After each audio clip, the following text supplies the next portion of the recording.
Hello বন্ধুরা, welcome to my channel স্বপ্নের শিশুয়ালয়।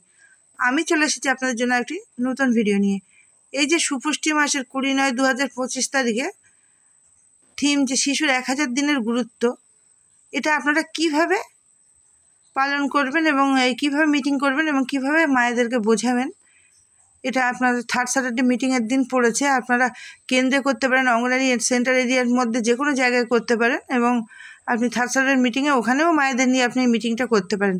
তাহলে আমার সুবিধার্থে আমি আমার কেন্দ্রে মিটিংটা করব, সেই জন্য আমি এখানে আমার কেন্দ্রের নাম, আমার সময় এবং আমার তারিখটা লিখলাম।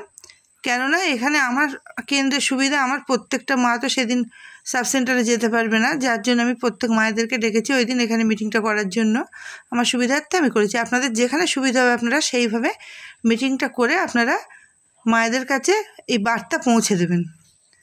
তাহলে আমি এখানে অর্ধ ইংরেজি 20/9/2025 তারিখে দক্ষিণ মেদিনীপুর অঙ্গনারী কেন্দ্রে মা, বাবা, ঠাকুমা, স্কুল শিক্ষক, আশা দিদি, এনএম দিদি, পঞ্চায়েত সদস্য, জনপ্রতিনিধিদের নিয়ে শিশুর 1000 দিনের গুরুত্ব বিষয়ে আলোচনা হলো। উক্ত সভার আলোচিত বিষয় কি বা আলোচ্য বিষয় কি? শিশুর গর্ভাবস্থায় প্রথম দিন থেকে 2 বছর পর্যন্ত, মানে গর্ভাবস্থায় 270 দিন শিশু থাকে, আর তারপরে 730 দিন, এই দুটো মিলিয়ে হচ্ছে 1000 দিন। তাহলে এই 1000 দিনের কেন 2 বছর পর্যন্ত এই 1000 দিনের কেন এত গুরুত্ব, আগে আমাদের সেটা মায়েদেরকে বোঝাতে হবে। এই 1000 দিনের শিশুর মস্তিষ্কের 80% বেশি কিন্তু বিকশিত হয়। সুতরাং এই সময় শিশুর মস্তিষ্ক সবথেকে বেশি বিকশিত হয়, যার ফলে এই সময়টা সবথেকে বেশি গুরুত্ব দিতে হবে, যাতে শিশুর জন্য এটা খুবই ভালো। এবার হচ্ছে গর্ভ অবস্থা থেকে কেন ধরা হয়েছে? গর্ভ অবস্থা থেকে ধরা হয়েছে যাতে শিশু মায়ের পেটে থেকে কিন্তু এই ভালো যদি না থাকে তাহলে কিন্তু শিশুর 1000 দিন পর্যন্ত যে ধরা হয়েছে গর্ভ অবস্থা থেকে, কারণ মায়ের গর্ভেও যদি শিশু সুস্থ না থাকে, মা যদি নিজের যত্ন না নেন, তাহলে সে শিশুও সুস্থ হতে পারবে না। তাহলে গর্ভ অবস্থা থেকে মাকে কী করতে হবে? যত্ন নিতে হবে, মায়ের পর্যাপ্ত বিশ্রাম নিতে হবে। শুধু তাই নয়, পর্যাপ্ত পরিমাণ পুষ্টিকর খাবার খেতে হবে এবং মা কিন্তু নিয়মিত চিকিৎসা করাবেন। শুধু খাবার খাচ্ছি, চিকিৎসা করালাম না, তা তো হবে না। মা শুধু চিকিৎসা করাবেন, এই খাবারটা ঠিকঠাক খাচ্ছেন, বিশ্রাম নিচ্ছেন, কিন্তু চিকিৎসা করাচ্ছেন না, তা করলে কিন্তু হবে না। কারণ মায়ের পর্যাপ্ত পরিমাণ খেতে হবে এবং মাকে চিকিৎসা করতে হবে। মার আয়রন, ফলিক অ্যাসিড এগুলো খেতে হবে এবং দেখতে হবে যে মায়ের কোনো রোগ আছে কি না, মায়ের শরীরে হিমোগ্লোবিন ঠিক আছে কি না, মা সঠিক পরিমাণে পর্যাপ্ত পুষ্টি পাচ্ছে কি না, মায়ের ডায়াবেটিস আছে কি না, মায়ের আছে এই হাইপার টেনশান আছে কি না, এগুলো দেখা দরকার। এইগুলো যদি ঠিকঠাক থাকে তাহলে কিন্তু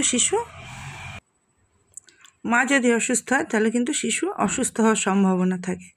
সেই জন্য মায়ের পর্যাপ্ত বিশ্রাম, পর্যাপ্ত পুষ্টি এবং পর্যাপ্ত চিকিৎসার প্রয়োজন। তো শিশুর জন্মের পর, শিশু জন্মালো, মার অবশ্যই প্রাতিষ্ঠানিক প্রসব হবে, বাড়িতে কখনোই প্রসব নয়, কারণ মা ঝুঁকি সম্পন্ন হতে পারে। তাহলে প্রাতিষ্ঠানিক প্রসবের দরকার। তারপর হচ্ছে শিশুর জন্মের পর প্রথম 6 মাস শুধুমাত্র শাল দুধ সহ মাতৃদুগ্ধ পান করবে। শিশুর জন্মের পর মায়ের বুকে যে শাল দুধ আসে, এটা কিন্তু শিশুর প্রাকৃতিক টিকা হিসেবে কাজ করে, এতে অ্যান্টিবডি থাকে, সেই জন্য অবশ্যই এটা শিশুকে পান করাতে হবে এবং 6 মাস পর্যন্ত শুধুমাত্র মায়ের দুধ খাবে। এই মায়ের দুধ খাওয়ানোর সময় কিন্তু মা কিন্তু শিশুকে দুধ খাবে, মা টিভি দেখবে, মা মোবাইল দেখবে, মা অন্যদিকে তাকিয়ে থাকবে, তাহলে কিন্তু হবে না। শিশুর চোখের সঙ্গে মায়ের চোখ যেন মেলানো থাকে, শিশু যেন নিরাপত্তা বোধ করে এবং শিশু খুব স্বাভাবিকভাবে যেন মাতৃদুগ্ধ পান করতে পারে।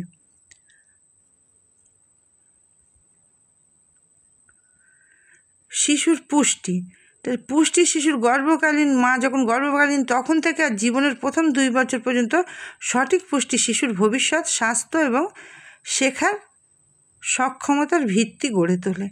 তাহলে গর্ভ অবস্থা থেকে কেন ধরা হচ্ছে? গর্ভ অবস্থায় মা যাতে ঠিকঠাক খাওয়া দাওয়া করে, ঠিকঠাক বিশ্রাম নেয় এবং ঠিকঠাক চিকিৎসা করিয়ে মার গর্ভে থেকে শিশুটি যেন সুস্থ থাকে, তাহলে তখন থেকে কিন্তু শিশুর বিকাশ শুরু হয়ে যায়। তাহলে শিশুর এই পুষ্টি, পর্যাপ্ত পুষ্টি যে শিশুর ভবিষ্যৎ স্বাস্থ্য এবং শেখার সক্ষমতার ভিত্তি গড়ে তোলে। ইমিউন সিস্টেম, এই সময় শিশুর প্রতিরোধ ক্ষমতা গড়ে তোলে, যা সারা জীবনের রোগ প্রতিরোধে সহায়তা করে। কারণ এই সময় শিশুর যদি ইমিউন সিস্টেম ভালো হয় তাহলে কিন্তু সারা জীবন সে কিন্তু রোগের হাত থেকে অনেকটা দূরে থাকবে। তা রোগ প্রতিরোধে সহায়তা করে।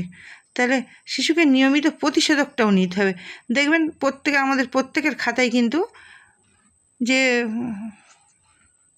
গ্রামীণ পুষ্টির যে খাতা আছে, মানে এই যে স্বাস্থ্য এই টিকাকরণের যে খাতাটা আছে, ওতে কিন্তু দেখবেন 2 বছর পর্যন্ত যদি প্রতিষেধক পায় তাহলে কিন্তু সম্পূর্ণ টিকাকরণ পাওয়া তার হয়ে গেল।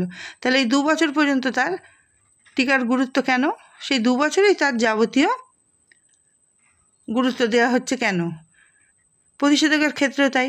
সেই জন্য প্রতিষেধকটাও কিন্তু 2 বছর পর্যন্ত তাকে ঠিকঠাক পুরো নিতে হবে। এবং শিশুকে নিয়ে বাইরে ঘোরাতে হবে, ঘরে বসিয়ে রাখলে হবে না। সেটা শুধুমাত্র শিশুর মায়ের পক্ষে সম্ভব না হলে বাবা, ঠাকুমা, জ্যাঠা, দাদু, দিদা, বাড়িতে যারা থাকবেন প্রত্যেকে কিন্তু মাকে সাহায্য করতে হবে, তবেই শিশুর সঠিক বিকাশ হবে। তারপর শিশুকে নিয়মিত ওজন করাতে হবে। ওজন করিয়ে তার বৃদ্ধি এবং উচ্চতা এগুলো তদারকি করতে হবে। দেখতে হবে যে শিশু ঠিকঠাক বাড়ছে কি না, তার ওজন এবং হাইট দুটোই দেখতে হবে, ওজন এবং উচ্চতা। এবার হচ্ছে শিশুর পারিবারিক যদি কোনো অশান্তি থাকে, শিশুর পারিবারিক অশান্তি, শিশুর প্রতি অবহেলা, অনিয়মিত যত্ন করলে কিন্তু শিশুর স্থায়ী ক্ষতি ডেকে আনে। তাহলে শিশুর সামনে কিন্তু কখনোই অশান্তি করা যাবে না, কখনোই বাবা মা ঝগড়া করা যাবে না, ঝামেলা করা যাবে না। শিশুকে সবসময় ভালো পরিবেশ দিতে হবে। যত ভালো পরিবেশ শিশু পাবে সে কিন্তু আগামী দিনেও আপনাকে ঠিক ততটাই ফিরিয়ে দেবে। সেই জন্য শিশুর সামনে অশান্তি, শিশুকে অবহেলা, অনিয়মিত যত্ন এগুলো করা যাবে না। এগুলো শিশুর স্থায়ী ক্ষতি ডেকে আনে। শিশু মনে সব কিছু সবথেকে বেশি প্রভাব ফেলে। সেই জন্য শিশুকে সবসময় আপনারা ভালোটা দেওয়ার চেষ্টা করবেন। 6 মাসের পর থেকে মায়ের দুধের সঙ্গে সঙ্গে পরিপূরক পুষ্টি যোগ করতে হবে। বাইরের ভাজা পোড়া প্যাকেটজাত এই যে খাবার, যেগুলো আপনারা শিশুদের হাতে মায়েরা দেখবেন যে মায়েরা শিশুদের কিন্তু কান্নাকাটি করলেই দোকান থেকে একটা প্যাকেট নিয়ে ধরিয়ে দিল, সেইগুলো কিন্তু বন্ধ করতে হবে। এগুলো মায়েদেরকে ভালোভাবে বোঝাতে হবে, যেগুলো পরিত্যাগ করুন। খাদ্যের যে 6টি উপাদান আছে, যেমন carbohydrate, protein, fat, minerals, calcium ইত্যাদি, এগুলো কিন্তু ঠিকঠাক যদি না খাওয়ানো হয় শিশুকে, তাহলে কিন্তু শিশুর পুষ্টির অভাব হবে। আর পুষ্টির অভাব হলে কী হবে সেগুলো মায়েদের বোঝাবেন। পুষ্টির অভাবে কোয়াশিওরকর, ম্যারাসমাস এইসব কিন্তু রোগ হয়, যে এগুলো থেকে যাতে মানে শিশু সুস্থ থাকে সেই জন্য পর্যাপ্ত পরিমাণে তাকে এই খাদ্যের 6টি উপাদান কিন্তু তাকে খাওয়াতে হবে। বয়স অনুযায়ী বিভিন্নভাবে ভাগ করে খাওয়াতে হবে। ছোট থাকলে তরল নরম খাবার এইভাবে খাওয়াতে হবে, নরম করে সিদ্ধ করে। আবার বয়সের সাথে সাথে তার সলিড খাবারও দিতে হবে। তাহলে এইসব রোগ দেখা দিতে পারে, এগুলো মায়েদের বোঝাবেন। যদি আপনারা ঠিকমতো এই ভাজা পোড়া যদি খাওয়ান, তাহলে কিন্তু আপনাদের শিশুদের যদি ঠিকমতো এইগুলো যদি না খাওয়ান, পরিপূরক পুষ্টি না খাওয়ান, শুধু ভাজা পোড়া খাওয়ান, তাহলে কিন্তু শিশুদের ক্ষেত্রে কোয়াশিওরকর, ম্যারাসমাস এইসবগুলো রোগ হবে। যে বাঁদরের মতো চেহারা হয়ে যাওয়া, পেটটা মোটা হয়ে যাওয়া কোয়াশিওরকর করে, তারপর ম্যারাসমাসে বাঁদরের মতো চেহারা হয়ে যাবে। এগুলো আপনারা ছবি দেখিয়ে মায়েদেরকে মিটিংয়ে বোঝাবার চেষ্টা করবেন, যাতে মায়েরা অন্তত এগুলো দেখেও বাচ্চাদের প্রতি সচেতন হন।